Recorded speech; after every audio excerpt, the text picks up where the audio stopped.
Good evening, everyone. Good evening, Rich. Good evening. How are you? I'm good, thanks, Rich. How are you? Yeah, not bad at all. Not bad at all. Good. I apologise for our tardiness, but Martin has got a personal issue that he's currently sorting out, but he will join us as soon as he can. Pat is having technical issues with his camera and mic, so he'll join us again as soon as he can. So for the moment, you are sadly just stuck with me and Rich. Yeah, I'm amazed Martin has let me loose in the week after an Oxford United playoff win against the Posh.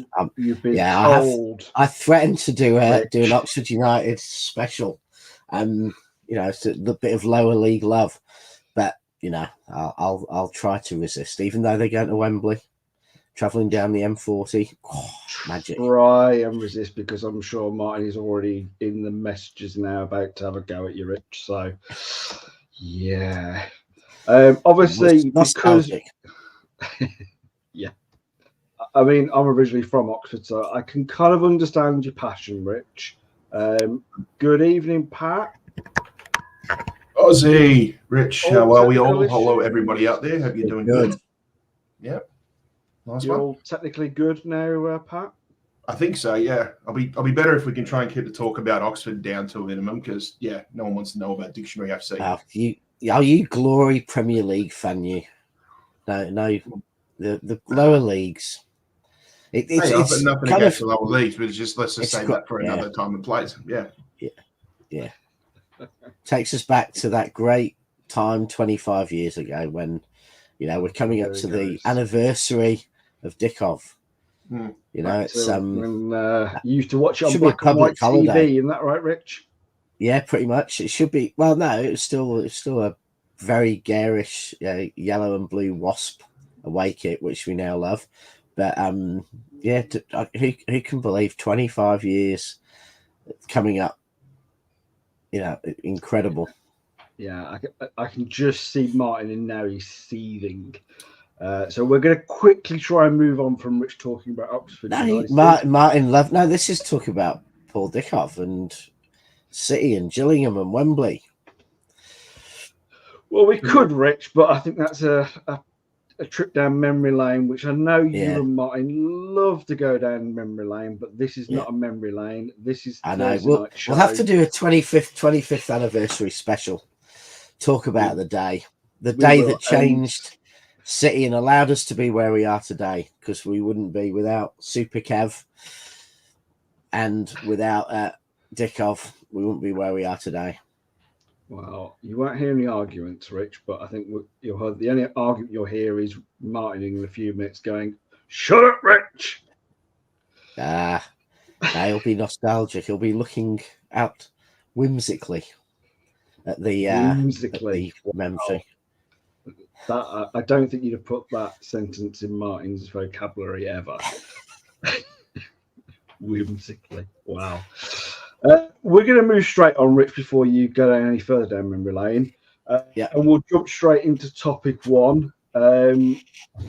So, I mean, there's been a lot of kind of talk about the EA Old FIFA Player of the Year, the 8 nominations, and the big talk, obviously, from City's point of view, is obviously, Phil Foden and Haaland have got into there, but there is a big absentee, which I think most City fans are a little bit upset about. And that is a certain Rodri. Obviously, this is, just to say that this is, fans' vote. But I think we do have to kind of say that I thought fans voted for the final, not for the panel. I thought the fans vote for the winner along with an expert panel, but I didn't think they voted for the shortlist. Yeah, I don't think they vote for the shortlist. I think it's literally the panel of judges, whoever they are, decide on the players, and then it's down to the fans to pick the best player they feel has been the best Premier League player of the season. Obviously, with Rodri's immense kind of unbeaten run, he's 16 goal contributions, most final third passes, and I think he's got the most accurate passes as well. Guys, what do we think? Pat, I'm going to let you jump in because Rich will probably go down memory lane if we're not too careful. So, what do you? To the Division 1 Player of the Season 99. Yeah, I'll go down there. Yep. Well, I could even go back to 2001. Wasn't a certain Mr. Danny Tiasso Player of the Season? Well, City's Player of the Season at least. Yeah, I don't. Should have been the bloody division, mate, because they're all generational talents from this part of the world. Look, I couldn't believe it when I saw the 8 nominations. I mean, like, what does Rodri have to do to get some sort of acknowledgement from the so-called establishment of football? And I could even this guy is just I don't think there's anybody else out there that really means so much to a team in terms of where they are, where they can go for trophies, how much we can potentially fall off when he doesn't play. Usually in American sports, that's usually the hallmarks for winning like an MVP award, and yet he can't even get in the nomination bracket. I'm a bit perplexed by that. Who are the nominations again? I believe it was Phil Foden, Erling Haaland, Martin Odegaard, Van Dijk, Cole Palmer, Watkins, Van Dijk, Watkins, Isaac, Rice, and Rice. Yeah, all probably worth getting in there. Not Van Dijk. But no, not Van Dijk. Over Arsenal. I mean, like this season, Arsenal's defence, I think, has looked the best in the That's exactly what I was getting to. I think Akanji's unlucky. Get in there? Why couldn't they get in there? Because they have been very, very good. Yeah, I think Akanji's been better than Van Dijk this season. In all honesty, over the season, I think City, although we haven't been great, have been better. So, I mean, I'd have had Akanji, over Haaland and Rodri over Haaland. There's probably 5 players over Haaland. Not because Haaland hasn't come good, but he has had a couple of months where he's been carrying an injury and he hasn't been anywhere near his best. And I think we can see it's clearly an injury. And he had a couple of months where he couldn't play because of that injury. So I just think over the course of the season, there have been other players at City who've played better overall. But Rodri's just staggering because it's, this season he hasn't lost a game of football he's played in.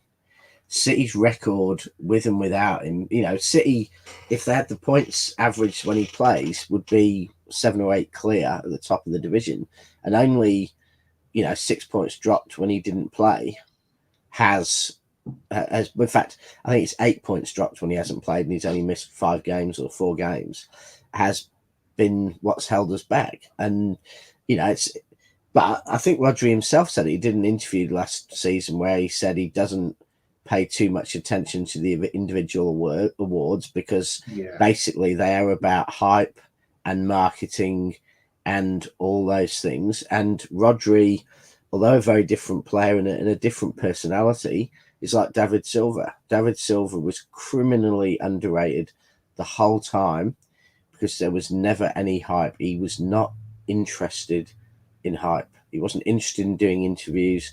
He wasn't interested in having the marketing team boosting him up. And I think Rodri's a bit the same. He's just a bloke who plays football and is incredibly good at it and incredibly competitive.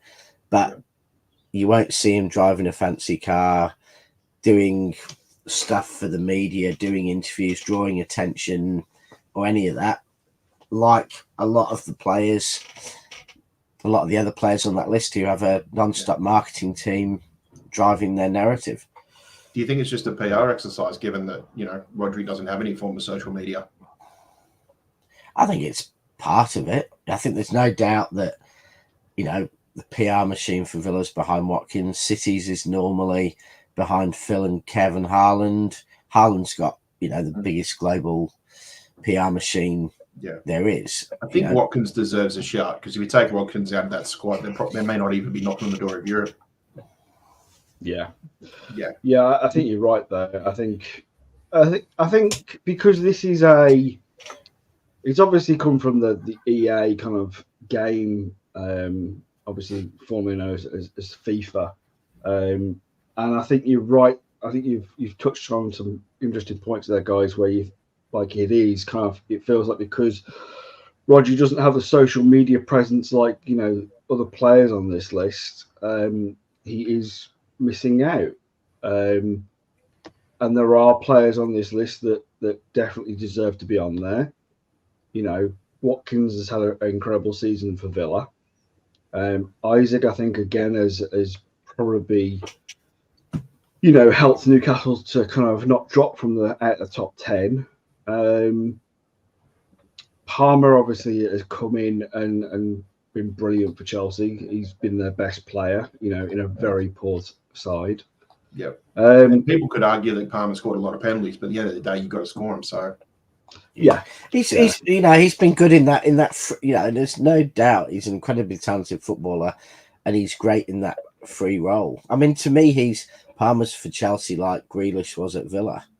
Quite similar to the way Grealish played at Villa. He's got freedom. He can go out and do stuff. He can, he can really show his talent. But whether if Chelsea are going to compete for the league in the future, they can afford to have a player with that freedom, I don't know, because the only time in recent years you've really seen that work is someone like Messi, who, for Argentina and for Barcelona and PSG in a way, was allowed to have no tactical discipline. And in some ways, Messi did still have some tactical discipline because he's a very intelligent footballer, but he didn't have to go back and things. And I just don't see how Palmer could have been the player for Chelsea he is for City, because do you think we can also always factor in? Do you think we can always factor in Chelsea being a competitive team? Because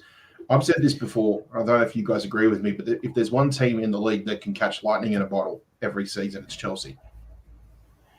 Whether they have the right players or right formation, they can just come out of the blue and just play really, really good.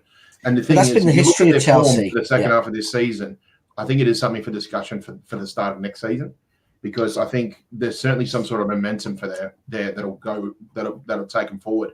Whether Cole Palmer is still going to be the spearhead of that for next season remains to be seen. Because again, I've always said, like, when you come out of the blocks hard and fast in your first season, whether it's a new club or a new manager, the biggest test for you is the second year. Are you going to be able to move with the times? New recruitment. Are you going to be able to back up the success that you did the first time around? So that's going to be the big thing for me. But Cole Palmer, deserves to be there. The question then becomes: is he going to be able to back up those numbers the following season? Yeah, well, that's the intent. Bowley's out there telling everyone in America how he wants Cole Palmer to be a household name in the US next year. People will be talking about Patrick Mahomes and Cole Palmer. I can't see it somehow, but I mean, so there's no denying that Withenshaw, Cole Palmer. Yeah, I mean, there's no denying that Chelsea, are a club that that because of their financial backing and because of what we know they can do, especially in the second half of the season, as you alluded to, Pat. Next season will be interesting to see what Chelsea we get. Whether the manager will still be there. I mean, that's another thing. I think their form in the second half of this season is enough to keep Poch's job, because probably they seem to be moving in the right direction now.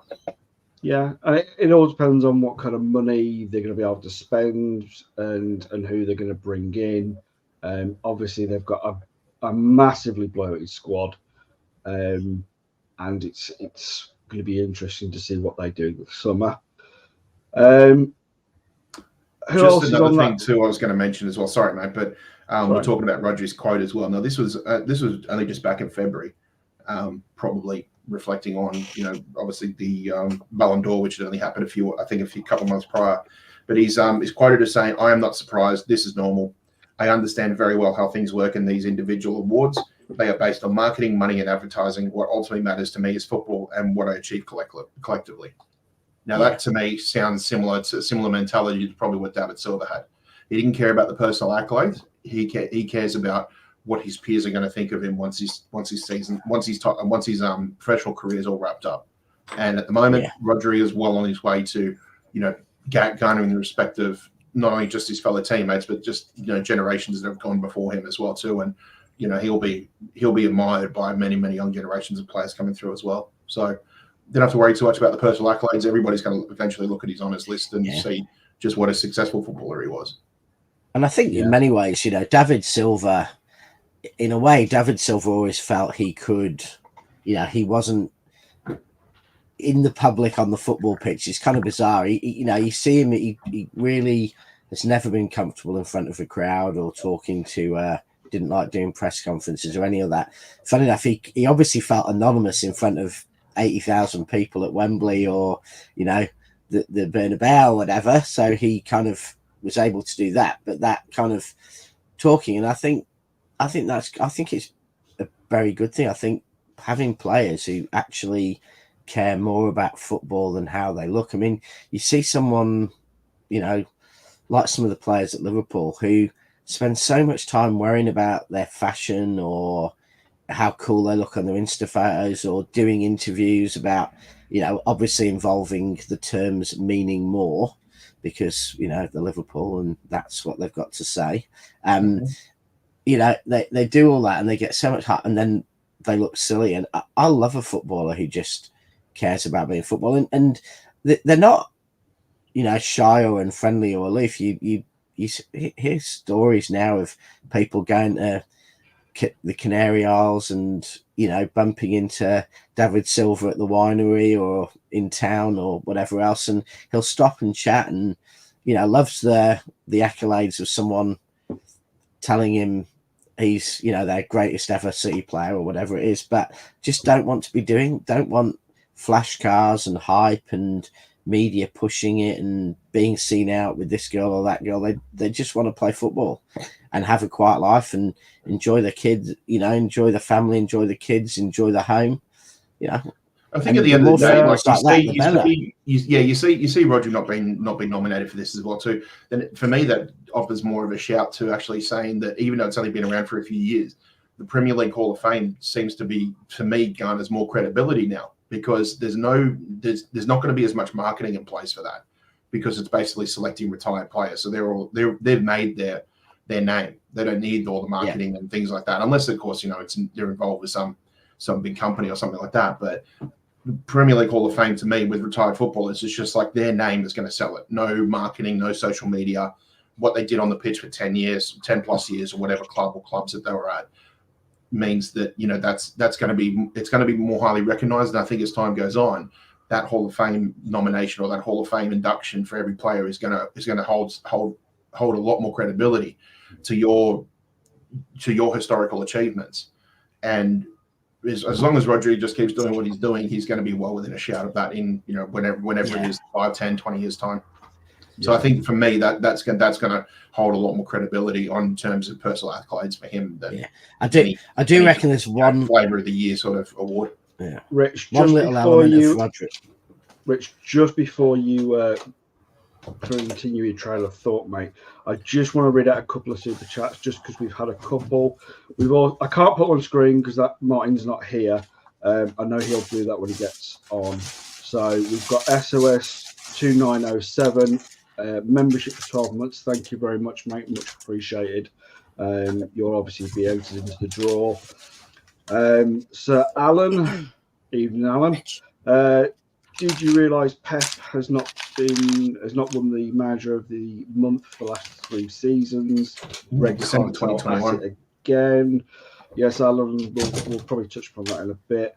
And Kelstar04, I'm getting so sick of Rodri disrespect. And yeah, mate, I mean, we're obviously talking about that. Sorry, Rich, go on. No, I was just going to say that the other reason Rodri doesn't have social media is he's not always the best loser because he's so competitive. And I reckon he'd be brilliant. I reckon some of the tweets or zingers he put out about not approving of the way the other team played football or, I remember him getting stuck into Scotland and getting stuck into Real Madrid because of their negative football. So I think Roger, I think it's a pity in that sense Roddy doesn't have Twitter, because I think the fans would probably absolutely love it. Some of the things he'd fire off. Yeah. What do we think about the young players on this list of the season? Obviously, again, it's not far from the kind of the senior players. You know, you've got Foden, you've got Haaland, Isak again, you've got Palmer, Saka, who I can never pronounce his name. The Spurs left, is he left back? Destiny and Dougie. That's the one. Dougie, and yeah. then Mainu and Saliba. I think me and Rich was talking on just off camera before. We were kind of talking about Mainu. And as much as I can appreciate for United fans, he's been a bit of a star player for them. But I mean, does he really deserve to be on this list yet? Because I know there's a lot of hype there, but is it just overhype? I haven't really seen. It's beyond overhype. He had a couple of good games.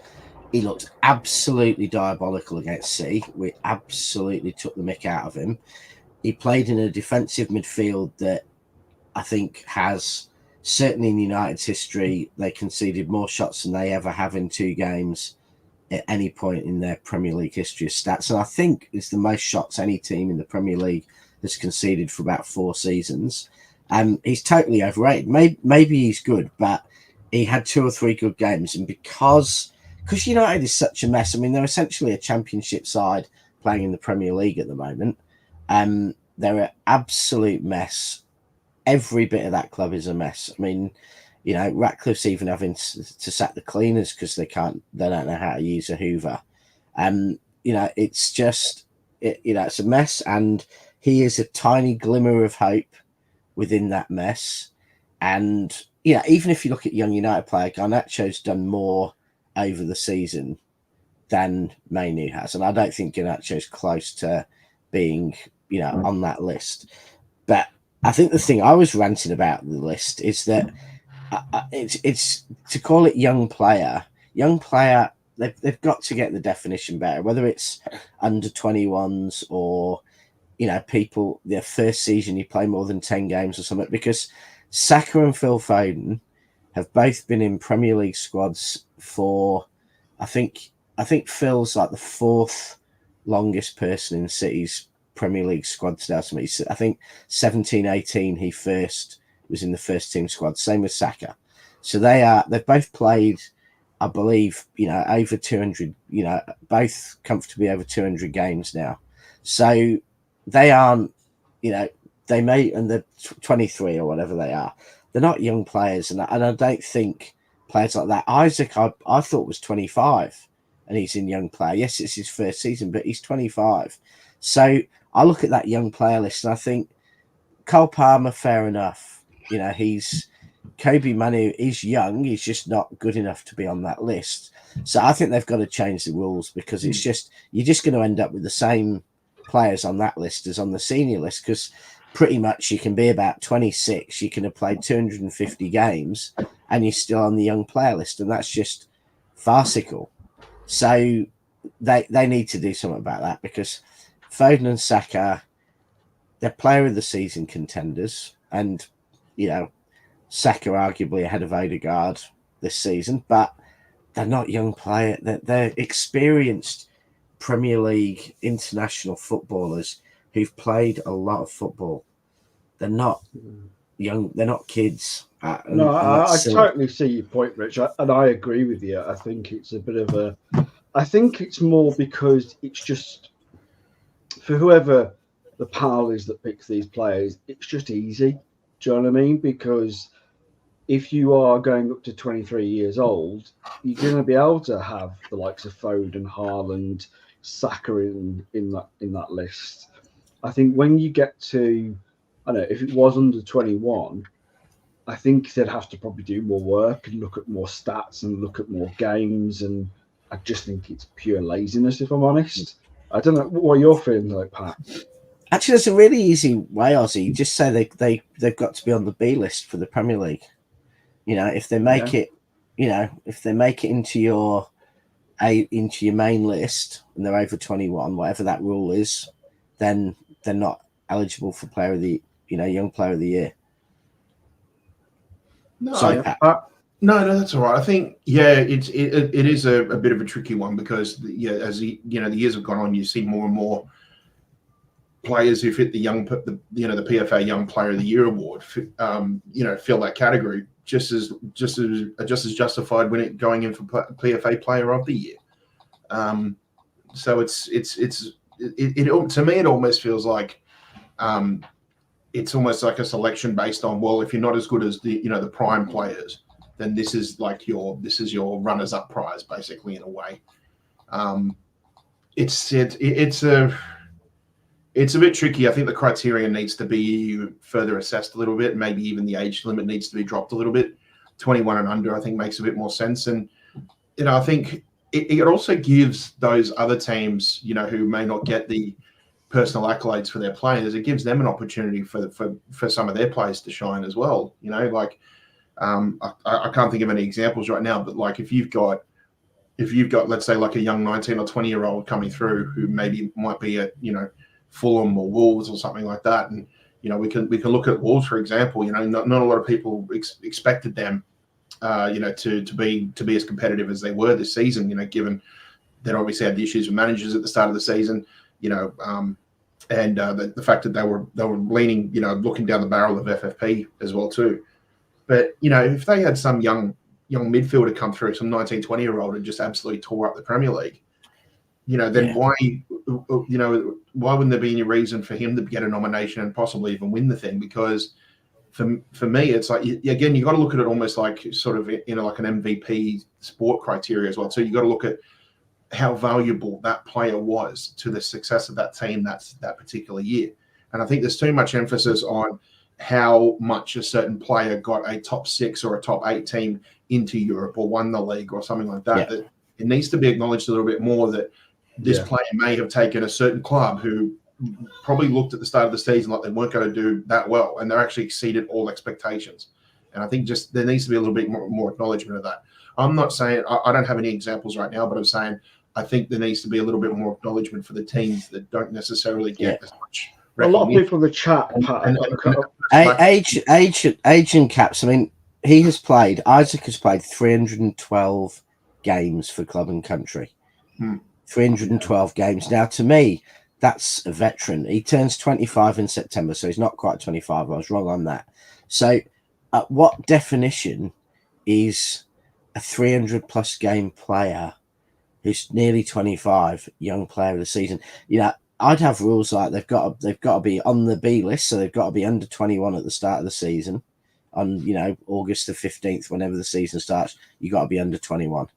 Rich, would there be a shout to do it in a similar way? Would there be a shout to do it in a similar way, almost to like what they do in US sports, where they have like a rookie of the year? Now, I think there might be a little bit different criteria, not necessarily that it's their first season.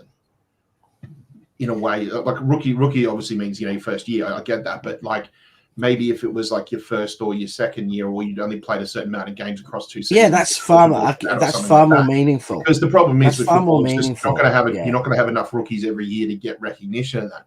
But I do feel like they need to, if a young players come through, there's a good chance most of them are playing their first full season in the senior squad anyway. You could say, less, the first, if you started more than 10 games in previous season, I don't know, you could have something, or just make it under 21. Make it easy, make it simple, don't make it complicated.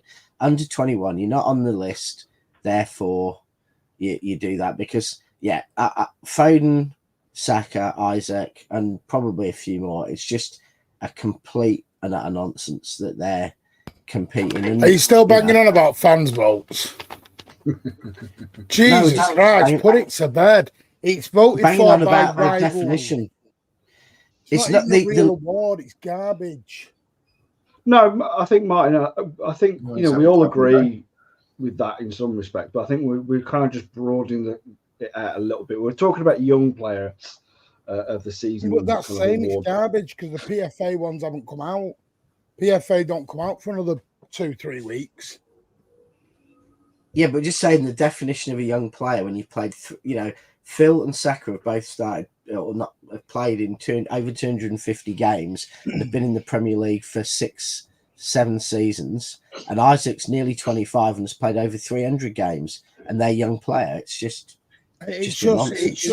This is for all the little kiddies to go and spend a load of money on the team of the season, on their Xbox or the PlayStation when they go and ask mommy and daddy for a load of money to get their little players because he may get a blue card. It's the biggest. There's 3 awards by. Do you know what this is? This is the same one where you do your fantasy team. Do you know when you log into the Premier League and you do your fantasy team? That's what it's based on. The stats off that. Garbage. Yeah, well, it's a garbage award. It means nothing to me this way. Virgil van Dijk's in it, and Liverpool fans have even admitted he's been shite most of the season. How the frig's he got in it? Yeah, you've actually had Red Cartel fans come out and say, "Why isn't Rodri on Have this you list?" not noticed? There's a Liverpool. It means player. More. There's an Arsenal player. There's a City player. It's all clicks and tricks, and everyone's gone mad today. And I'm like, why are you all going mad? Why are you all going mad about it? They would never put. You don't understand. It means more. Bollocks. To Virgil, it means more. I am going to say the miles more. Why do you think he wears that number on the back? Because it means the footballers' writers or the PFA. That's it. Yeah. Because they're voting by fellow. Van Dijk wins it. Players, it'll be like someone else winning 5. Just like someone else winning 5 to get me lad to spend a shitload of money on his PlayStation. No thanks. Couldn't give a damn about Excellent. I agree with Martin. I think it's time to get back to Oxford United and that brilliant performance at London Road. You spent 35 minutes. Ozzy, you were just telling us 35 minutes on something I actually said beforehand. Means jack shit. Ozzy was also about to talk about his Oxford links and his shared passion for Oxford United from his early days back at when they used to play at the Manor. It means more that EA Sports recognises our players. Whoa, let's go. Good evening, girl. Carry on. Have we talked about anything in like Fulham or Tottenham? No, we were waiting for the last week. We thought we'd get this out of the way. Put these up. Alan, did you realise Pepper's not won the manager of the last 3 seasons? He has. Again, he's won 4 in a row. But again, depending on which one you're looking at. Are you looking at the joke one, which is the one he's won 4 in a row on? Premier League one? So, no, I think he's referring to manager of the month. Manager of the month. He hasn't won one of those since, I think, December 2021. He's won heaps of manager of the years. Yeah, obviously. But he's on his 4th manager of the year, so I'm not that. SOS, thank you, mate. A full year. You're a legend. Thank you, SOS. Kelster with the $2. I'm getting sick of the Rodri disrespect. Do you see? Everyone's got. I'm going to start a poll. I'm going to do one tomorrow on Twitter. I'm going to not going to put Saka or Saliba or Gabriel in and see if Arsenal fans lose their shit. I just want to say, I want to test the theatre. No, they will. No, they will. Matt Fogg, thank you again. I put it in the chat. You are a winner, mate. Absolute star. Carry on then. You lot are in charge. I'm really late. Carry on. To be fair, Martin, we were, coming to the end of that particular topic. I think we've kind of covered all grounds on bases. So yeah, we can move on. Something just need to be said about that because it's just again proof that City just don't. It's just City players and personal accolades just don't seem to go in. Look, Pat's triggered. Pat's triggered by something fans vote for. Just stating the obvious, mate. But when you put something that fans vote for, you're expecting City players to get in. Then you put Haaland's in it. Haaland's in it. Haaland shouldn't be anywhere near the damn thing. Yep.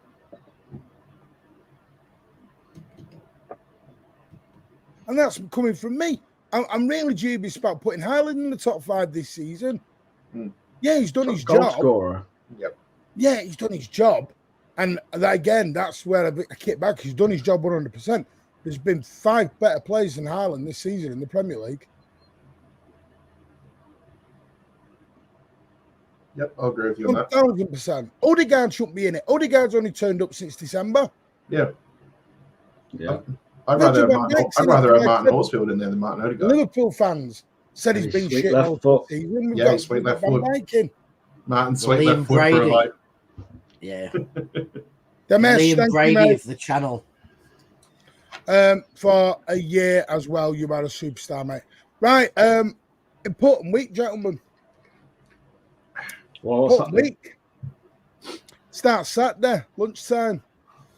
We're going to go and play kite flying Fulham. Yep, Fly Kite FC. Fulham have been training really hard this week. Been flying kites.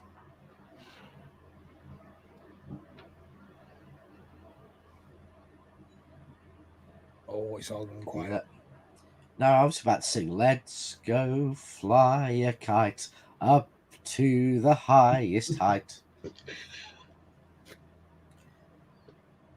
Is that a Welsh song? It's a rich song. That's enough to get him banned. No, it's one of the main songs from Mary Poppins. Well, you'll be joining Sir Alan on the naughty step. Which, if you were old enough, you'd have watched every Christmas day through your childhood. No, Alan's not on a naughty step. He's on like a naughty plinth. All right. No, we'll bring him back next week. I've not phoned him all week. He's sweating it out at the moment. I'll ring him tomorrow. Hi, Alan. I'm letting him sweat for a bit at the moment. Right. Anyway, Fulham away, 12:30. No, I'm only joking about the flying the kites. They have been flying kites, but I think that's just, listen, all players will have a little bit of downtime in training. But yeah, some of our players went to Greece for a couple of days. I'll be honest with you, and someone will moan, our players need a rest. Don't come to Greece then for 3 days or whatever, you bit cheeky twats. Much like yourself. No, that's 2 weeks. It's 2 weeks tonight. I will set your stream up, but I'll have nothing to do with it. Yeah. We all need a pre-season from content creating, don't we? Oh, some of us work harder than others, Pat. Anyway, swiftly moving on. I work harder than you. I just work hard when I'm at work. Where do you think I've just been for the last 45 minutes? Working. Anyway, Fulham away. I am of the opinion this will be the. Don't know why. I've got a real weird feeling this is the weekend where we win it or we don't. It's a big statement.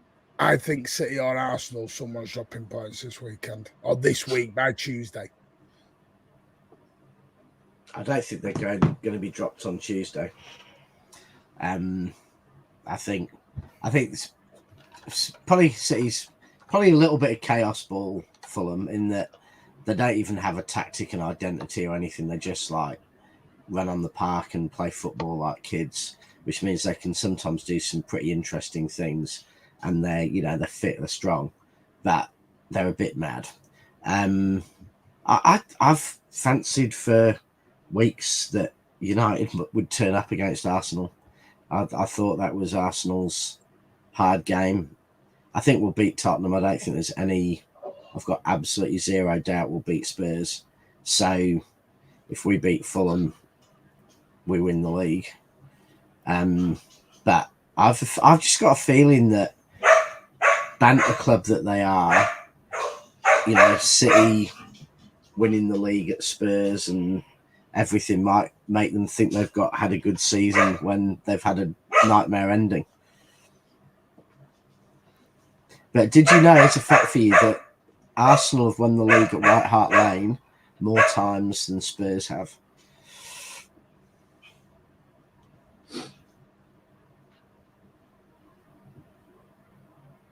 What's that? Fulham, it's Fulham are one of those teams. I mean, they've only got one win in the last 5 games. So on paper, it's the game we really shouldn't be worried about. I think, Martin, you thinking this is the weekend where someone drops points? I think it's more likely that Arsenal drop the points than we do to Fulham. I know that obviously Tottenham are the well, they've just kind of really just crapped the bed of late, but I still think that is the game that gives me the more kind of wary, because they just seem to turn up against us. And I just think it's going to be just a little bit more difficult game. And I've said it for the last few weeks that I felt this was good. The Tottenham away was going to be the game where, you know, we need to win, and that would define us going on to win the Premier League or not.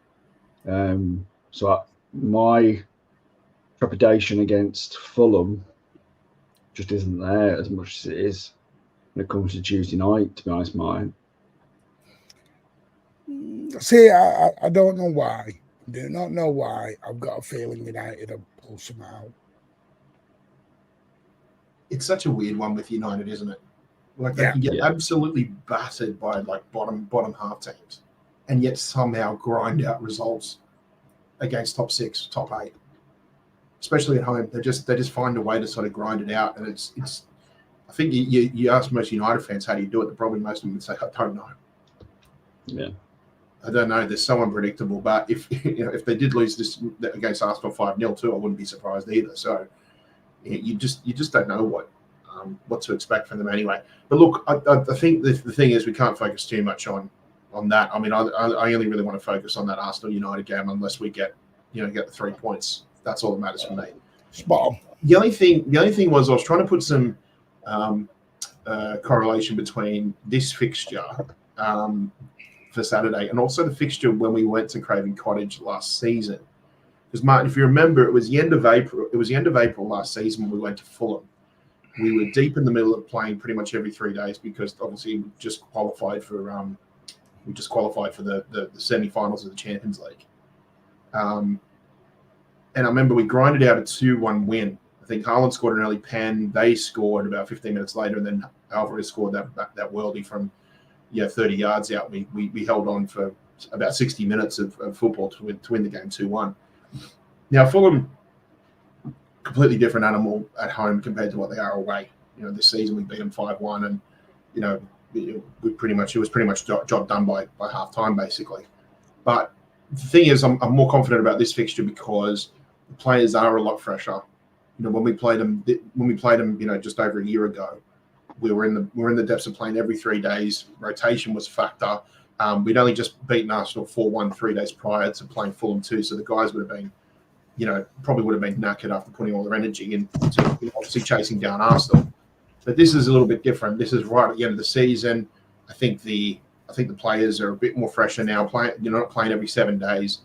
Playing every 7 days now is helping them as well. I think if we just come off, if we'd just been playing in the semi-final against Madrid or Bayern or whatever, I think that we would have a little bit more concerns about this match. But I just think the fit, the fact that players have had a rest, the fact that they are playing decent football as well, they'll certainly have plenty of momentum going from the Wolves' performance. And yeah, look, I'm very, very confident we can get a solid result out of this. Ideally, in a perfect world, I'd love to see us get a really, really, really big result, something where we can basically, even close that goal difference and then put that absolute psychological edge on Arsenal.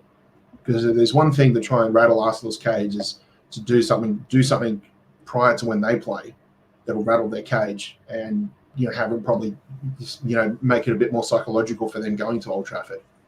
Because you can imagine, I don't want to get too ambitious, but can you imagine if we close that goal difference gap up to 0 or even one goal behind them?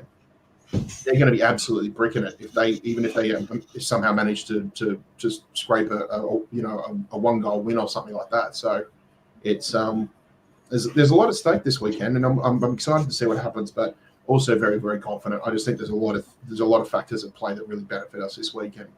Yeah, I can't wait for it to. The only thing, obviously, just being a little bit city-eyes is I'm never really a fan. I'm a fan of watching because of the time zones. I'm a fan of watching the midday kickoff, but also too, it can be a bit of an unpredictable kickoff time as well. But is what it is. I've got to drop boys. I've got to go and do a school lift. Sickness in the house. So apologies. I think it's going to be a narrow 2-1 at Fulham. I think it's going to be a bit harder. But catch you later. I might try and sign back in half an hour if you're still going. Cheers, Rich. No worries, mate. Cheers. No, Thanks, Rick. See you later, Yeah, mate. sorry, I've got an update on that as we're going. I've got an update on the Picasso stuff. Just to say about the Fulham game, I mean, Fulham, what have they got to play for now? I mean, they're safe. They're nowhere near the relegation drop. Yeah, money, Martin, that's always a factor. But, you know, realistically... It's also a shop window. Yeah, I think most of the players that are going to put themselves in the shop window, though, that's already done. You know, those players would have been picked out already. I just feel that Fulham haven't got massive amount to play for. They're pretty much on the beach, unlike Tottenham, where they're fighting for a European spot. Well, they are, but if they win on Saturday, it's virtually guaranteed. Well, and to be fair, they've got Burnley at home. Yeah. So Tottenham might not have a lot to play for either. No, but mine, it is just one of those teams that just seem to kind of turn up against us. No, what it is I agree with that. I just think Spurs play their style of play suits us. There's no denying that. There's no denying that when they play their Ange ball, you know, it's something that City can exploit really easily. But the thing that kind of makes me slightly more worried is that we're not as solid in the defence as we were last season. You know, our defence hasn't been. We've always seemed to concede at least a goal a game. Do we? We're not far off that. I mean, we conceded less than last season up to now. You sure about that? Right, but exactly the same or one less. Oh no, I haven't got that stat. So, because you got to remember, 33 conceded in the league up till now. Mm-hmm. What was it last season? 30 something. We conceded 33 for the whole season last season. I definitely don't think we're three clean sheets away from equaling it, from staying equal. Yeah, I mean, I don't think we can rely on United doing us a favour. Do you know what I mean? You said that against Liverpool. Yeah, but we've, you know, I think it's just down to our players. We can't look at other teams really. It's got to be down to what we do. It's down to our players, and we 100% win. I wish I had that full confidence, Martin. What's not giving you that confidence? 33 games unbeaten, not lost No. since December. Treble winners. I think it's just, for me, Martin, if I'm being brutally honest, it's just the way the league has been this season with the decisions that just seem to kind of keep cropping up. And I'm not just saying that against us. I mean, that's going for all Premier League teams where VAR has come in and made some absolute howlers. So that's the thing. Which, by the way, last night, sorry to jump in, last night shows that the automated one isn't always the best because it's not always the system, it's the man in the middle that's the issue. Because Bayern Munich were absolutely fooked in the rear end last night. Majorly fooked in the rear end. Yeah. In the 103rd minute, they got royally done. Pants pulled down and done is what they got done last night. And that referee needs to be sacked. Because why have VAR? The rule in the game is you play on. You let the game continue, and then it goes to the decision. That referee couldn't wait to blow that whistle last night in that semi. Yeah. I digress. Just before us carries on, thank you, Alan, for your $2.99. You've not phoned me for 2.5 weeks. I'll get round to you, don't worry. Carry on, Ozzy. I'm sure you'll be back on soon, Alan. Once maybe. Well, no. We'll see. We'll see. Yeah. So I mean, like I said before, I don't think we can rely on United doing us a favour. I don't think it's Ten Hag needs to prove something to keep his job. I don't think this is the game. Even if he was to absolutely, spank Arsenal, I don't think that's going to make him keep his job. So I think he's lost the dressing room. I think he's lost the club. So I don't think it really matters. I mean, like Pat said before, it wouldn't surprise me if Arsenal completely and utterly spank up United.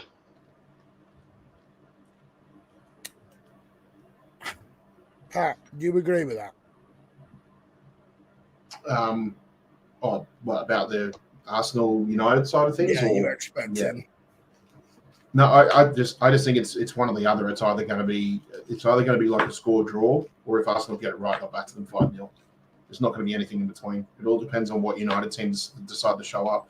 The only thing I'm thinking is the only possibility would be is they're still obviously trying to knock on the door of trying to make sure that they secure a European spot, but also too it's their last home game for the season as well. So their fans will want them to put on a performance for the last home game of the season as well. But yeah, I just think again I've always thought that.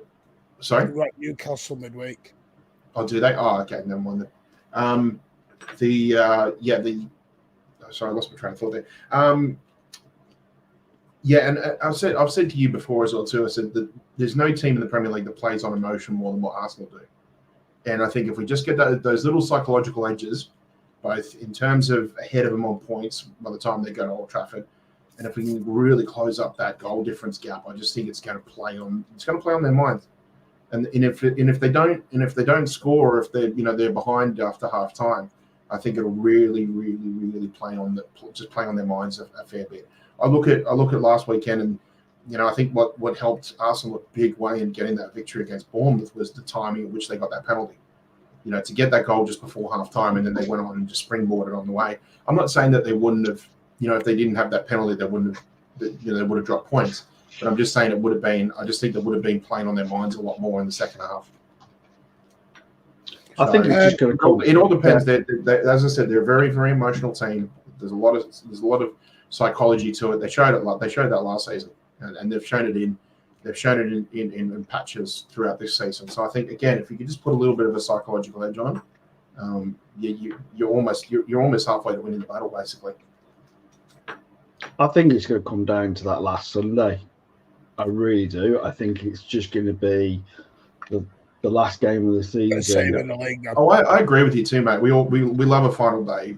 City win the league because they will kick West Ham's rear end up and down. Moyes is out the door. Half their players are out the door. Paqueta looks like could be a City player. Game over. Martin, I agree with you. I think if it comes down, and this is what I think, it'll come down to on the last game of the season, and I think that pressure that Pat was talking about will definitely eat away at Arsenal, because they've got Everton, and Everton are just one of those teams where it's not particularly an easy game to play against Sean Dyche's side. They make it grueling. And for that to be your last game of the season, I think I know who I'd rather play now. Do you know what I mean? I mean, as you said, Martin, I think West Ham are the team to play at the end of the season. Yeah, and that's not me being arrogant or thing. West Ham are a mess right now. Absolute top to bottom mess. Yeah. Yeah, and I think everyone can see that. The way it's been handled. I think David Moyes, I don't think he's done a massive lot wrong, but I just think, yes, he hasn't been brilliant, but for the way he's been treated, I don't think that's been particularly great. But yeah, so I think it will come down to that last day. And I think you're right, Martin. On that last day, I think City win the league. I just feel, because listen, I've said this for ages. Do I care about performances? No. Just get the win. Said this on Saturday lunchtime. By the way, I will let you all know now if these are big ifs. If City beat Fulham and Arsenal drop points, there will be a live watch along on Tuesday. No, we're competing with the big boys. No, we're going hammer and tongue with the big boys, LB, etc., and City Extra and typical City. I know they all do amazing watch alongs, but I've just got to do one because we can technically, if we win this weekend and Arsenal drop points, we can technically win the title. And we will celebrate on Tuesday. No, not mathematically, but it's virtually that. No, it'll be mathematically. Yeah, bollocks. It'll be mathematically done. So, yes, we will do it on Tuesday. But it has to, we have to win and Arsenal have to get drop points. So, there may not be a watch. Don't put yourselves in the Tuesday night still. But, yes, we will do one. And we will come live Tuesday. Win, lose, or draw, we'll be live Saturday. We'll be live Tuesday.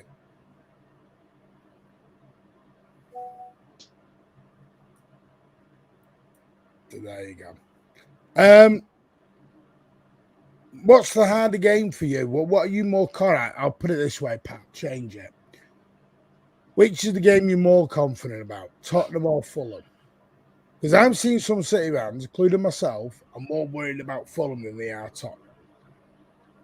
Yeah, and I think there's a reason for that. I think Fulham can be a scrappy team, but again, I think regardless of whether it's Fulham or whether it's Spurs, whether you're talking about, you're talking about the history of the recent history of fixtures, because let's be honest, our history against Fulham and Spurs have been polar opposites to each other. I don't think we've dropped points against Fulham since 2011, and we only just scored our first ever goal against Tottenham away since they're at their old ground.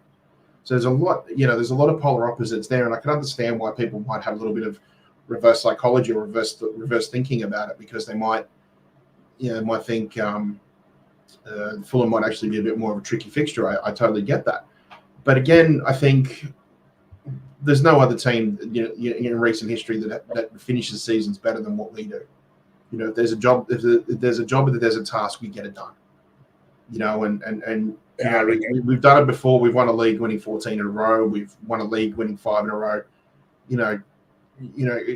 You felt you're talking about we had to win 9 in a row to win this league, and it's looking like that's we're well on our way for that. We're already 2/3 of the way there. So for me, it's just there is a lot of confidence there. I'm not too worried about which one is going to be the tougher fixture, because they're going to be tough in different ways. And I think at the end of the day, our biggest opponents are ourselves, and it's been like that the whole season. And the second we start becoming our own worst enemy, then obviously it makes Spurs and Fulham's job easier. So I think as long as we just stick to what we've been doing for the last few weeks, I think we'll be fine. Doesn't matter who we're up against, where we're playing. I think we'll be fine. Okay. Ozzo, same one to you. Which ones do you thinking? Yeah, I'm still kind of thinking Spurs away is our toughest game, if I'm honest. Fulham, I agree, can be tricky, but I just don't see it being that much of a problem again. I think we've got enough to get a comfortable win.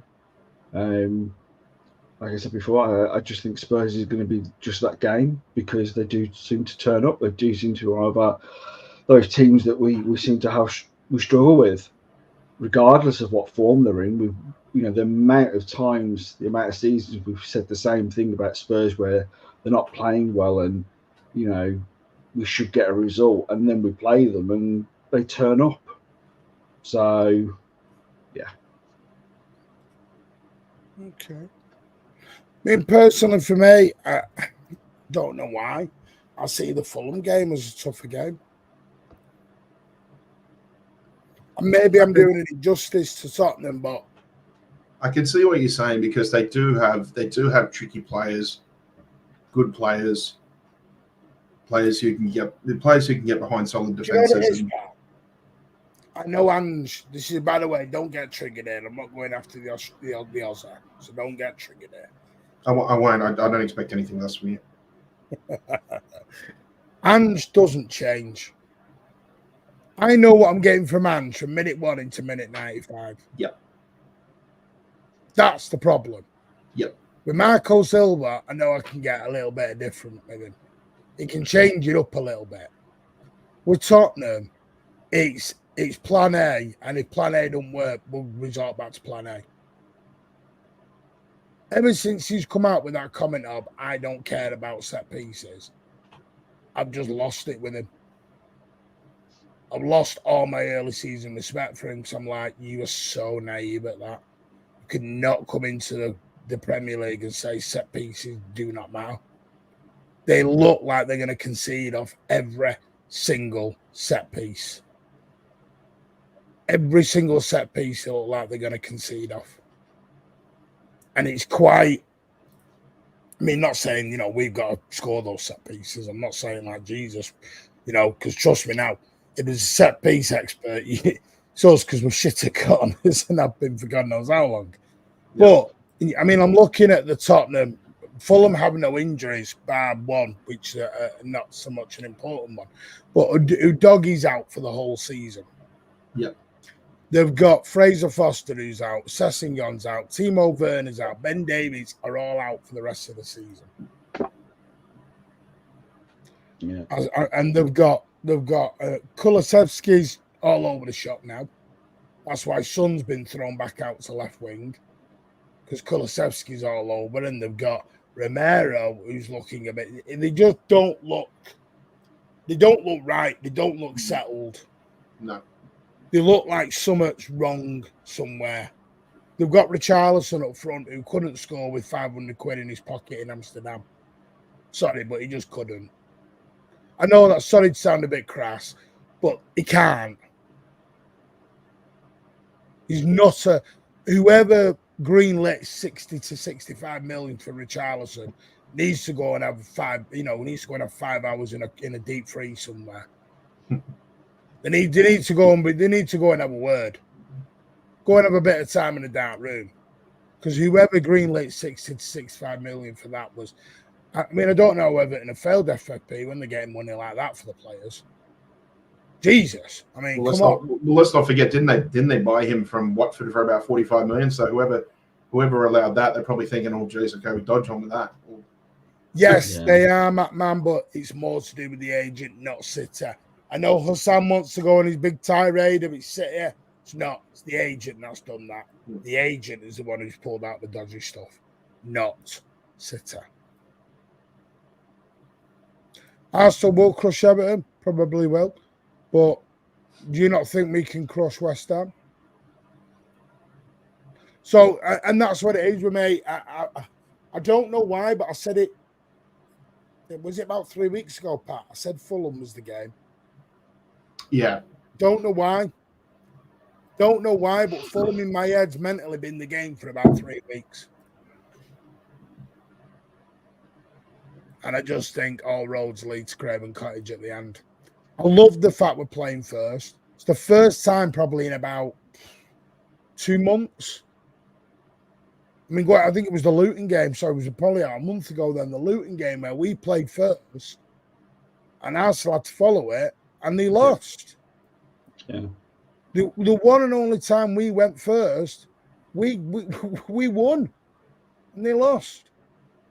I think Arsenal, do not get me wrong, if Arsenal win this league, congratulations, fully deserved. Whoever wins this league is fully deserving of it.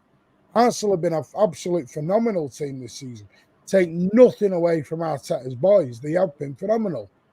They've gone far more than what they've done, and they've pushed us exactly the same way Jurgen Klopp's boys have had to push us. Because we've had to go on a 33-game unbeaten run to get anywhere near this situation. Mm-hmm. And that's because Arsenal pushed us all the damn way. So I know it's all banter and everything else, but Arsenal have just been phenomenal. I'll give them the due. Absolutely been phenomenal. But the trouble is, when you're in a title race with City, one slip is costly. You don't get a second chance. And we've got to make sure now. We've got 3 games. This is not pre-season anymore. This is it. This is the last 100-meter dash now. 3 games, 2 away, 1 at home. Do you want it or do you not want it? And if you can't get your players up for this, they are 270 minutes away from history. 270 minutes from history. Let's be honest, Martin, you should be saying about 320 minutes because if we're leading every game by 1 goal, Premier League will put about 15 minutes of added time on every game. Very true. But you know what I mean? They're 3 games away from the 4-peat. There doesn't need to be a team talk. There doesn't need to be anything. Do you want the 4-peat? Do you want to be regarded as probably one of, if not, the best Premier League side ever? And I don't mean this team in particular. Talking about the Pep era can be known as total dominance. Ferguson, background, see ya. He puts him there forever now. The Fergie Pep debates are done, ended, finished, done.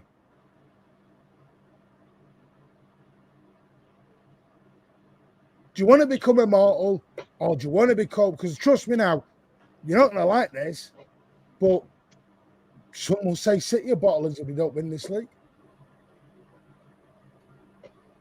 Yep, I actually had that thought a few days ago. It's in our hands, and we did it with Arsenal. Yep.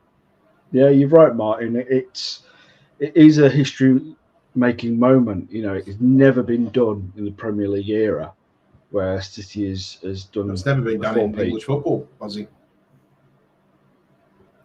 You sure? No one ever did it in the first division, did they?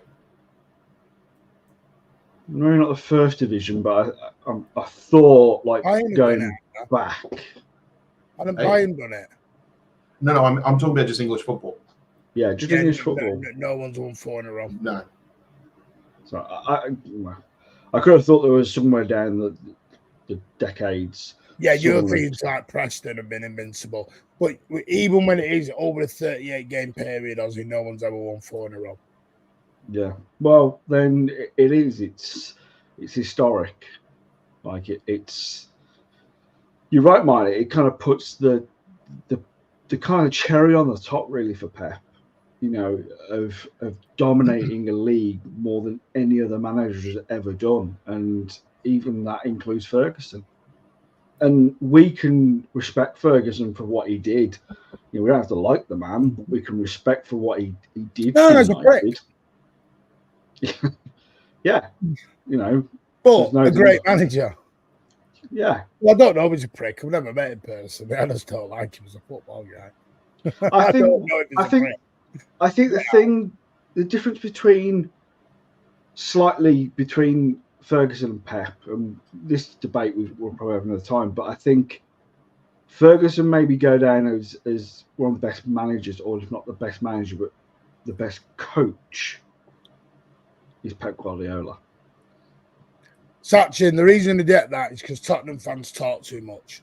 They win the first 5 games and they think they're going to be invincibles. Yep. Tottenham fans shut up, they won't get half the shit they get. They're always league champions in October. Yeah. By the way, Arsenal have booked their end of season parade for Monday, the 20th of May, around Islington, just in case. City haven't even announced anything yet. Just says it all, really, doesn't it? That's the difference. Yeah. They're doing it again. They're doing it again. No, I just think, Ozzy, do you think we'll beat Fulham? Here's the thing. Are you expecting any major changes within the team, or would you keep that team the way it was against Wolves? I'd probably keep the same team, to be honest. As Pat said earlier on, they're all pretty much really well rested. There's no injury concerns that I'm aware of. I think everyone's fully fit. All in training today and all smiling and happy. Yeah, so I mean, I was surprised because I haven't really commented since the game, but I was really surprised that Edison started. To be honest, I did think it would be Ortega, but again, he's just made out of well, some Titanium. yeah, like he's just wow, Yep. you know, and he didn't put a foot wrong from what I saw.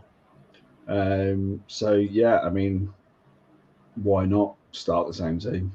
I can't see an argument of changing it. Yeah, I think playing it every 7 days now means that you kind of got to stick with the same team, and I think it'll just be a rollover from last weekend. Partly because we've discussed this before, Martin and Ozzy as well too. Is Pep does prefer to play a back three when he's playing on the smaller grounds. Craven Cottage does fall into that category of being one of the smaller grounds as well. Very tight. For me, sorry, Yeah. Very tight. Yeah. So he'll play back three because there's obviously less ground to cover for his defenders, and he'll want more bodies in midfield because you want to have more players. You want to try and crowd their midfield out as well. So for me, it just screams another sort of 3-5-2 similar formation to what we've seen Pep experimenting on these last few weeks. Yeah. Take care, Matt. Legend. Thank you so much. Now I know BB and if you said, folks, we're doing both because we're not going to have time to do a preview to jump into Spurs because the turnaround is 2 days. So the reason we are talking about it is because we're trying to do both at the same time. Yeah. So that's what we're saying. If Villa win their game this week and then Spurs can't make the top four, exactly. And it's Liverpool and it's at Villa Park, even though Villa got beat tonight 2-0 over in Greece. So by the way, big up to Frimpong. MC Europa League final. Yep. Yeah. They are just a freak of a team. Yeah. A freak of a team. Like you just think like they could have just stayed back. Who cares? We lose the invincibility, tag, and they still found a way to get a draw. Like, the only reason I'm asking is because there's been a lot of talk about Stones and Diaz and whether they come back in. I'm just a believer on bollocks to sentimentality. Now, there could be with a quick turnaround between Saturday and Tuesday. He may manoeuvre one or two. Man, do you think there's a call for if we've got a comfortable lead, there'll be that whole 60-30 rotation, so like an hour in, then we'll get a substitutions. Yeah. 65 in and start rotating around again. Yeah, that makes sense. Which should be ideal. But it's whether it happens or not. If we don't win this, it is a bottle. That's what I mean. Some will say we will bottle it. And the thing is, the only thing I would say is if we're going to give it out, we're going to be able to take it back. Would I start Edison 100% as long as he's fit, Connor? And Pep will start Edison. And we'll just say, Ortega's got his contract on the table. It's up to him whether he wants to sign it. Yeah. He'll play the FA Cup, I'll imagine, final. Yes. It will. Do you think we'll beat Wolves then, Ozza? We've already beaten Wolves, so yeah. Fulham. What a frig am I here? Fulham. Sorry. Yes, I think we will. We'll beat Tottenham then. I think we beat Tottenham, but I think it's going to be more squeaky bum than you both think. That's just my opinion. I could be wrong, but yeah, I'm just that's the way I look at it. Oh, yeah, I think we'll win both. One will be more squeaky bum than the other. I just don't know which one. A big thing to look at too is I think a lot of Tottenham's season rides down to what happens between Liverpool and Arsenal on Monday or whenever they're playing. Because the other thing too is that if the City and Arsenal win, or actually it doesn't matter which one wins this weekend, it means Liverpool's mathematically out of the title race. They're guaranteed third. will pretty much guarantee third place. Are you still holding on to Liverpool being a title race? What are you doing there, Pat? No, I'm just saying it's mathematically done, so you don't have to. Pat that out. No, I can say mathematically. No. Listen, what I'm getting to is saying no. If you let me finish, instead of just sitting there giggling away with your welder specs on. Listen, and basically that means that Villa's wrapped up top 4. So you can pretty much say third and fourth place and pretty much wrapped up. They're pretty much done.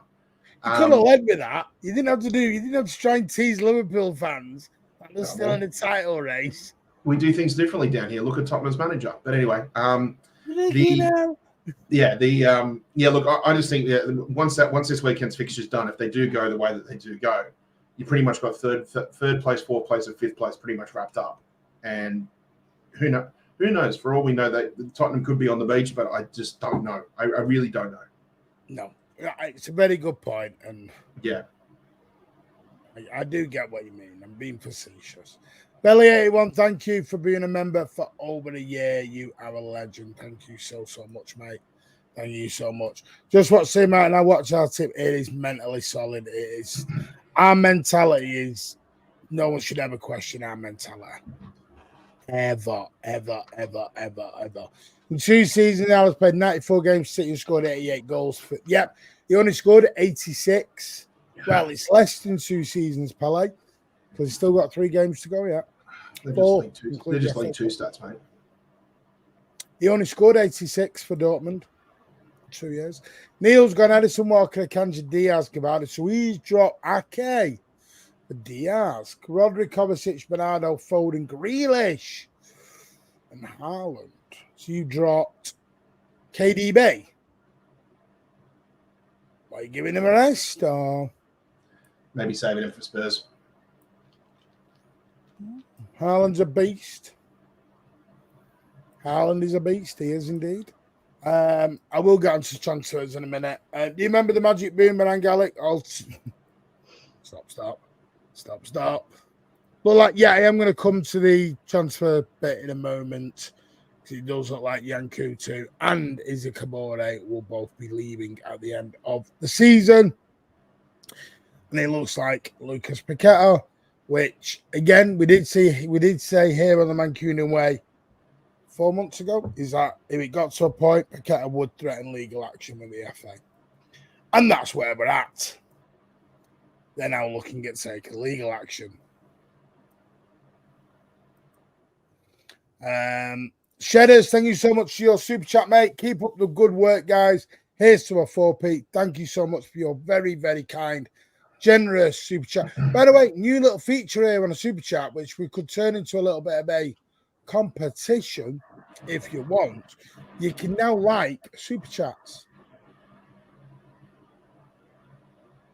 So you can give it a big thumbs up. So if you want, smash those thumbs up on the super chats. Again, it does help your channel. And we can make it a little bit of competition going on. Learned that from another YouTuber who you know very well, Mr. Tom Collishew, who is a top guy. And hopefully we'll get back on when we do our end of season review. Nobody's allowed to bottle it from this position. Is it true that Wolves bought up Romulus and Remus?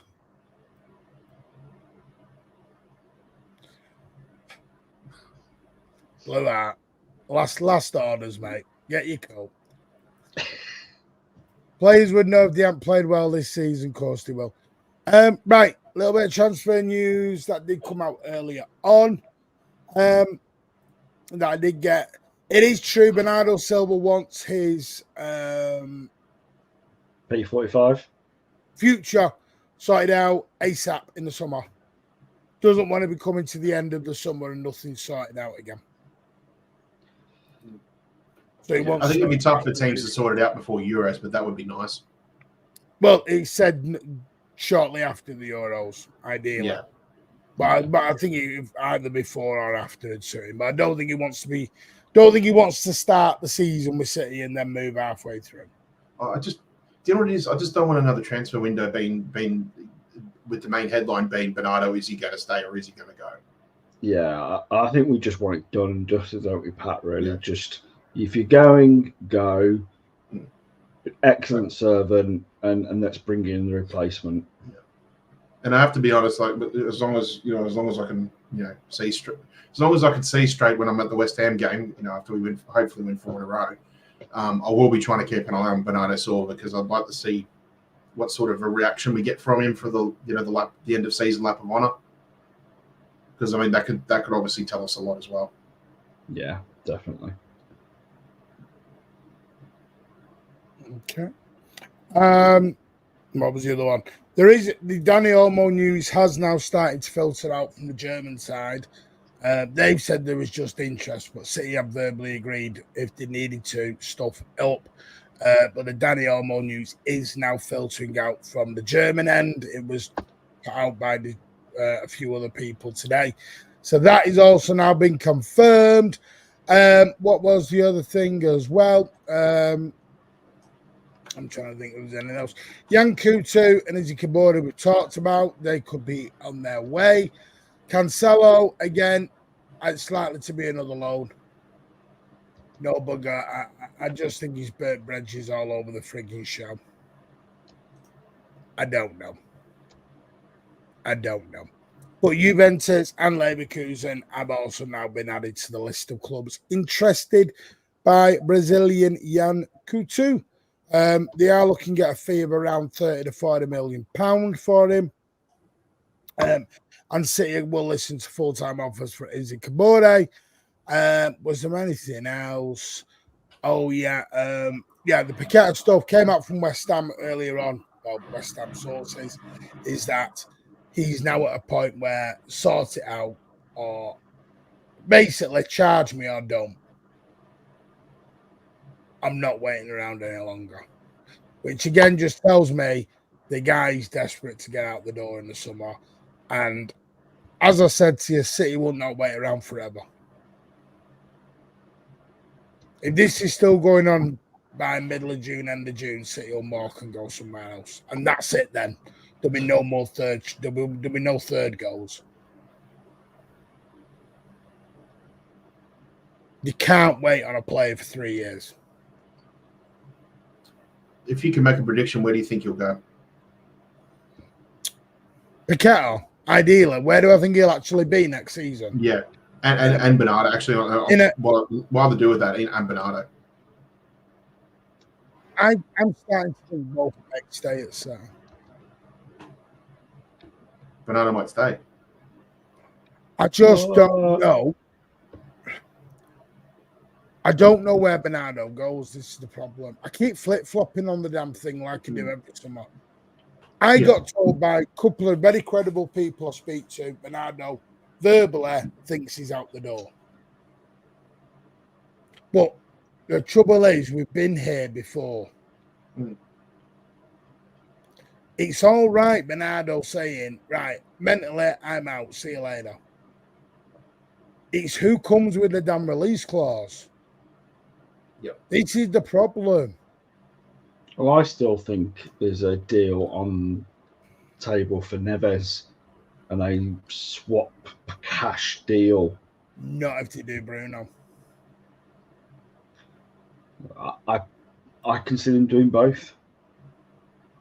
And Paqueta. They're not going to drop. Oh, sorry, no, I thought you said Paqueta. So I think Paqueta and Neves. I think Bruno. Yeah, I don't think it was Bruno. Why? Too much. That Neves Newcastle. is the same money. Not if you are including Bernardo Silva in a deal. One's if Pep wants one over the other. Pep hasn't always got his way, and that's... Well, he's got damn good leeway now because he's only got a year left in his contract. And if you want a cheeky extension, you give Pep his own way. It depends if Pep is definitely staying. So... Well, I do think giving him his own way would go a long way. The thing with Bruno, you're going to know early. You'll know Bruno early. Bruno will be announced if he gets done while we're in America. In fact, he'll be in America.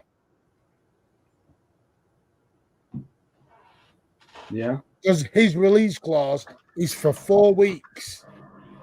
That's it. Yeah. And City will spend the 100 million quid, whereas Arsenal can't spend 100 million quid. That's why they need it for 80. I think Arsenal need to be looking at other areas, not bringing in Bruno Guimaraes. They need a striker. Yeah, exactly. They need a Big striker. thank you to AK for renewing for the 3rd month. You are a legend, sir. Thank you so much.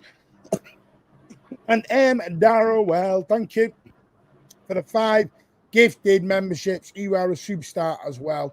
So generous of you all tonight. Thank you so much. You are legends. So I think the Bruno, if it gets done, will be dealt with early. It'll be dealt with early. Because the both release clause is Bruno, it will all depend on whether City can sell it to him. We're going to see how, because listen, this house nonsense is garbage. Because I don't know if anyone knows, Pep has a bloody house in Munich. So it means jack shit. Players can have houses wherever they want. Pep Guardiola has an apartment in Munich. And he's already said, I ain't going back to Munich. Not after the way they treated him. So just because you've got a house there doesn't mean that, oh, I'm there forever. It doesn't work like that. I know that's the dream of it all. But again, Pep Guardiola has an apartment in Munich worth a lot of money. Doesn't mean he's going to Munich tomorrow. He's not. He's never going back to Munich. Sometimes you can buy houses and invest in them. Mike Owen bought shitloads of them. I mean, don't get me wrong, a lot of them were council houses that he bought. But yeah. Big thanks. Everyone give big thanks to Darrowell in the chat as well for the 5 gifted memberships. Thank you. Guys, where do you think Nunez will be next year? Will incoming where is place for him in our side? I think everyone will have to play for the spot next year. But I know they're very impressed with Nunez in training. Very, very impressed with him. They love his attitude. Love the way he brings out the football. I'll be honest with you, if they had to choose out of the turban, I'd say Kovacic may have been gone before Nunez. Nunez signed a 6-year deal. Yeah, I think that's going to upset Alan. But I think... Pep likes him. Yeah, no, I think you're right, Martin. I think Pep does like him. Like you said, he has impressed in training. He hasn't been played anywhere near enough to prove himself for whatever reason. I don't think he'll go anywhere in the summer, and I think we'll probably see more of him next season. But you're right, he's going to fight for that position.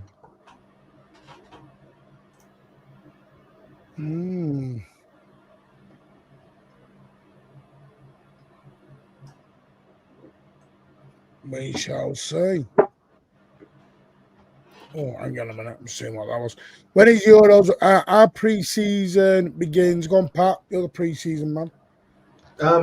What is it? 23rd July in Chapel Hill, North Carolina against Celtic. And then we'll conclude, I think it's on the 3rd of August in Columbus against Chelsea. My pre-season in New York against Milan and Orlando in Orlando against Barcelona squeezed in between. Which, if you're in Orlando, you will see me and you'll see that horrible mug up there as well. Horrible what? Horrible mug. I thought you said maggot. Okay, whatever floats your boat then, mate. Don't be telling me. Don't telling me what DC calls you in nicknames. I don't know. You tell me. It's not me, mate. The date of the Euro 2024 dates. They begin on. I think it's the 15th. 14th of June. It'll all be done by mid July, so it's a further month of football. And it is all done on the 14th of July. So there you go. 40 is basically a month. What's your nice mug, by the way, Ozzy? What's your prediction? I'm not going to say who wins the Euro. If you want yours, 10% off, Manway. Put your code in.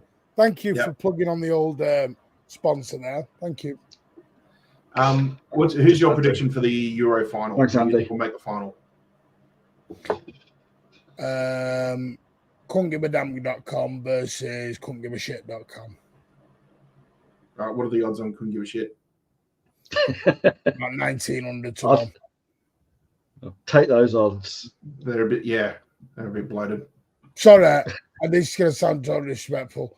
Couldn't give two tiny little shits about the Euros, mate.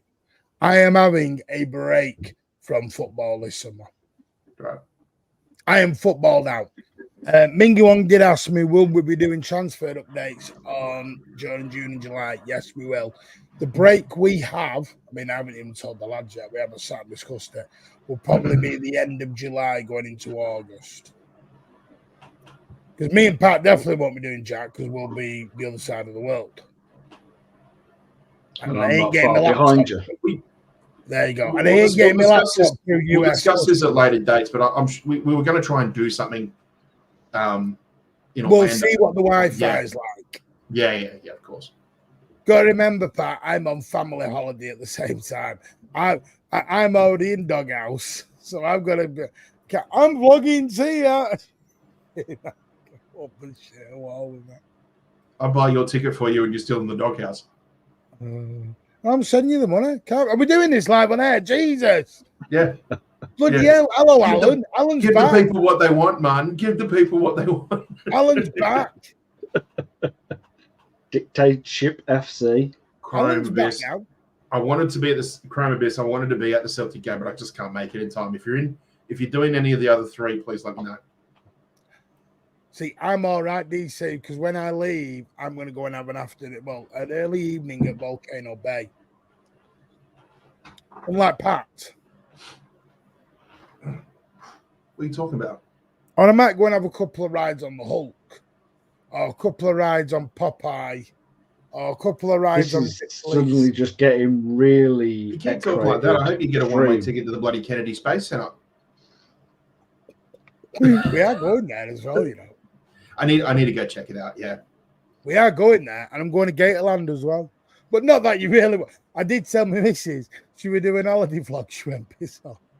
I went, we'll put you in a bikini on the channel. She didn't go down well. No, wouldn't be in the doghouse. Well, she said to me, "We'll put you in a bikini." I said, "We'll wait. Let's wait till we get to SeaWorld." If we lose Martin and your budgie smugglers, I'm sure you'd make your 5K by the start of next season. No, put my bikini on and go and jump in with Shamu. Martin, who do you think we'll leave in the summer? Sergio Gomez, Delap, Telahaba Bellis, Cabore, probably Yanku too. What about McAtee? Because McAtee will go.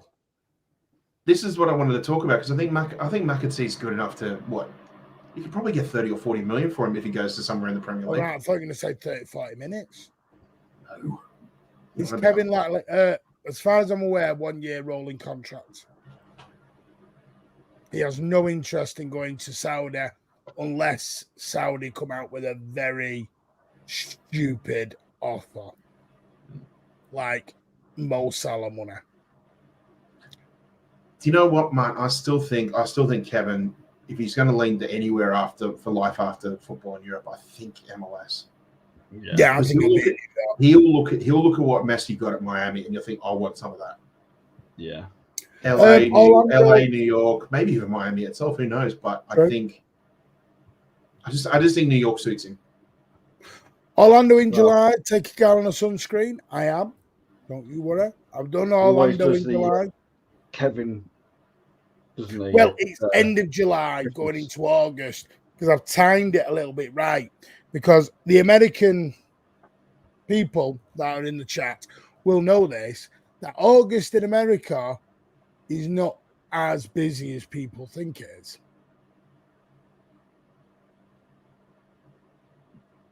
Anyone know why? Because you're all looking at me now like it's mad busy in August. I've been. You know why it's not as busy? Because all the schools have gone back. Mm-hmm. They do their summer vacation June, July. Yep. Do you know the busiest time in Orlando? September, October. Mad busy. And Christmas. August, it's either too hot or people are all the locals are back at schools. So it's just holiday people.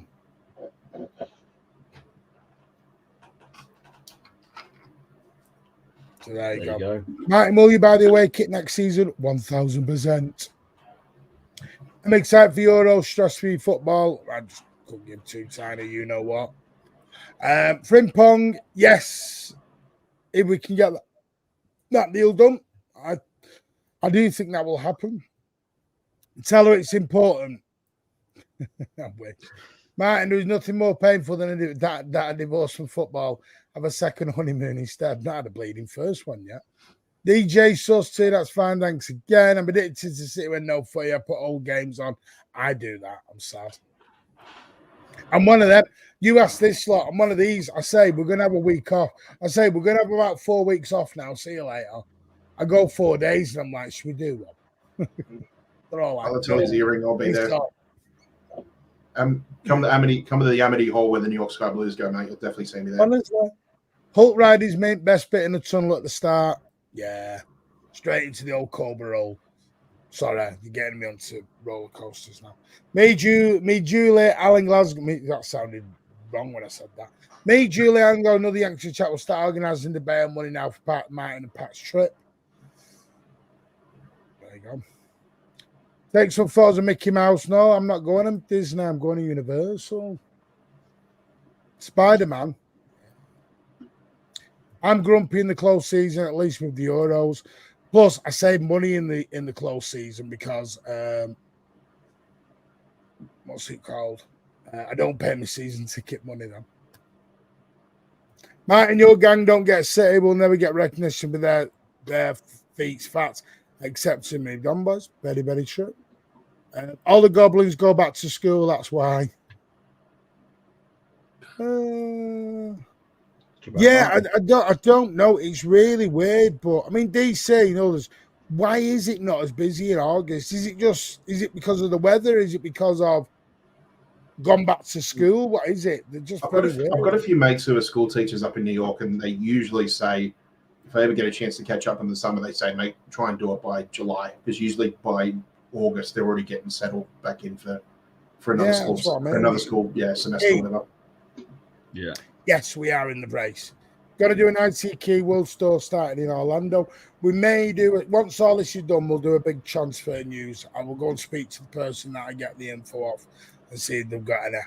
So I've not done a Twitter space for ages because I don't just want to come on and just talk. I only want to do it when there's something of importance going on. Are we going to sign a left back? That I don't know. Martin, it's also hurricane season. Damn right, I know that. I got chased down the I-75 once. Anyone who knows the I-75 knows exactly what I'm on about right now. I got chased by a typhoon whirlpool, by a water tornado, all the way down the I-75, all the way down to Tampa. Chipped myself. And do you know what's really annoying? You can tell who the English and the holidaymakers are, because when it rains in America, it rains. It's not just a drop of rain. You get soaked to the bone. But then 20 minutes later, you're dry as a bone again. Yeah, with about 90% humidity. With about 90% humidity because the heat's evaporating all that rain. And you can all tell who the Americans are because they run indoors. And all the English and the Europeans are just roaming down in the piss down rain. It's quite funny to watch. Honestly, it is. And if there are any Aussies, we're just walking around because we're just pissed 24/7. Hey, I mean, I'll tell you, we're way off topic here, but we do love a bit of this on Mancunian, but you know what we're like. My mother, when she went to America for the very first time, has anyone ever heard of the Weather Channel in America? Yeah. Yeah. The Weather Channel like to do alerts. So it comes up when boop, boop, boop, boop, and then this comes across this part to say hurricane whoever is on the way in. Yeah.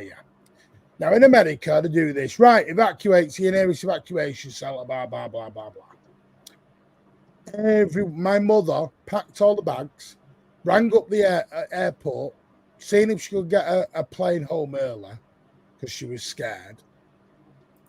You could tell who the Americans were because they were all out in the pool still swimming around. They took no blind bit of notice of it. Yep.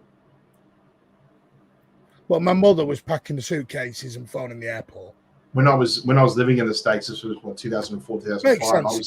I was in Miami, and I was stuck in Miami when they had those like 4 hurricanes in like 6 weeks or something, and it was some of the best fun I've ever had because I was spending time around locals, so they said, "Don't worry about anything." I said, "I'm not. Give me another drink."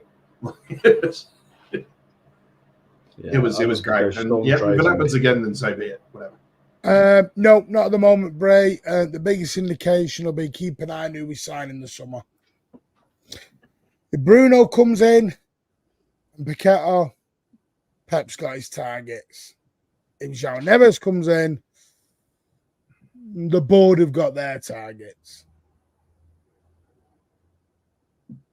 1 minute it's hurricane level rain, exactly. The next minute it's beautiful. It's mad. Anyway, gentlemen, that's it from me, unless you've got anything you want to add. Because we're now talking about frigging weather. Yeah, no, I'm good. Thanks, Brian. Thanks to everyone in the chat who's watched. Catch you on Tuesday, hopefully for the watch along. Pat? Yeah. Thanks everyone for tuning in again. Hoping for the best, planning for the worst, but we're set. You on any shows this weekend, Pat? No, we don't. I'll have a chat with LB, see what he wants me to moonlight on. But look, I'll be around. So I'll sort of be around. I mean, I've got to start prepping for next week because I should be heading off to I should be in the UK by this time next week. So I'm heading out. Sorry? Nothing. You don't want to hang out? No, I said I'm heading out. All right, off you go. I'm not going on a frigging stadium tour. Do not be asking me. I never was. Good. Robbing bastards. All right, off you go. No, tomorrow I will be on LB's at 1 o'clock with Tone. That's now going to be a regular thing. 1 o'clock Fridays. Every Friday, me, Tone, and LB will be on. I've been asked to go on to it. I should have been on with Cass Monday, but he was ill. So we'll say we'll be back Saturday night. Hopefully we get Vader on as well. I would like Vader to come on. He will only be still in the chat. I'll see if I want to bring Alan out the doghouse. Depends what he says. No. We'll have a chat. But yeah, we'll be back Friday, Saturday night. It will be a later one because I know it's 12:30. Well, I'll see who's available, what, when, how, and when. We'll see who's available.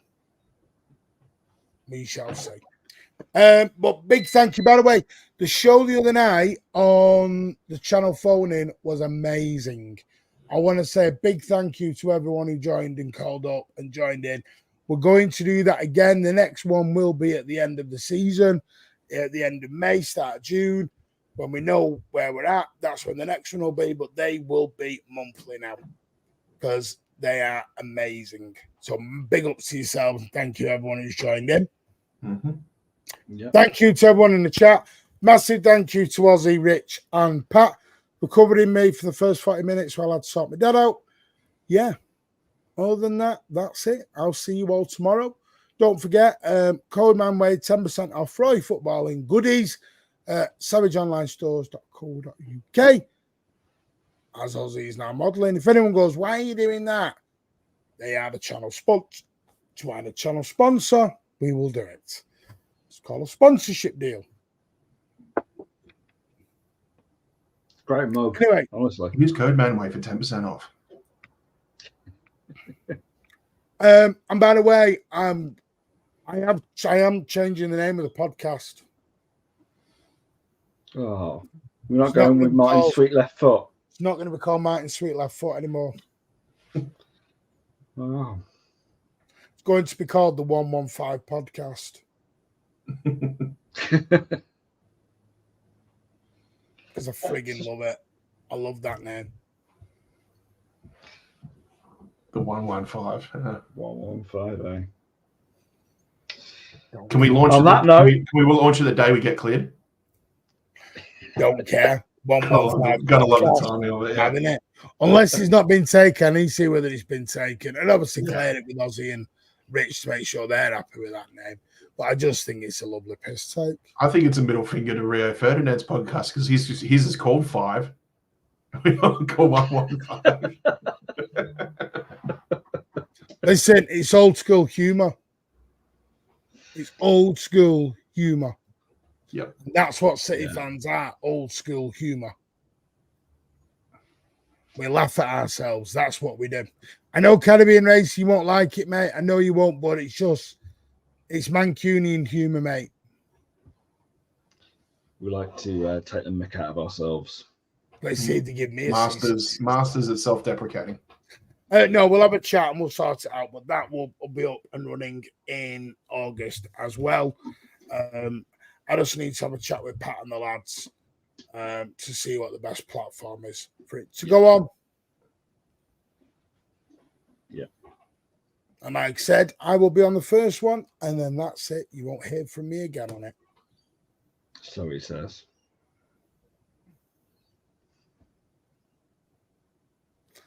But I will take the bastard profits. Thank you very much. Right, anyway, it's just for moving on. There's only one greedy bastard. Right, anyway, no, you're all legends. Thank you so much. Smash that thumbs up. If you're new, we are literally, I'm going to tell you now, give you an update, 178 subscribers away from 4K. 178. We can smell it, taste it, share it around Instagram, your socials, everywhere. Michael Feeney does it. And by the way, big up to Alec Johnson and Michael Feeney for all theirs. And also, Stephen Dempster left a lovely comment. Big up to you, mate. Thoughts and prayers with you at your very sad time as well. To everyone who's rejoined membership or become members or gifted members and super chatted, you are all legends. Thank you all. Everyone in the chat who's contributed, you are amazing. We'll see you Saturday night where City go in, hopefully, and destroy Fulham in their own cottage. Take care, all. Good night. All right.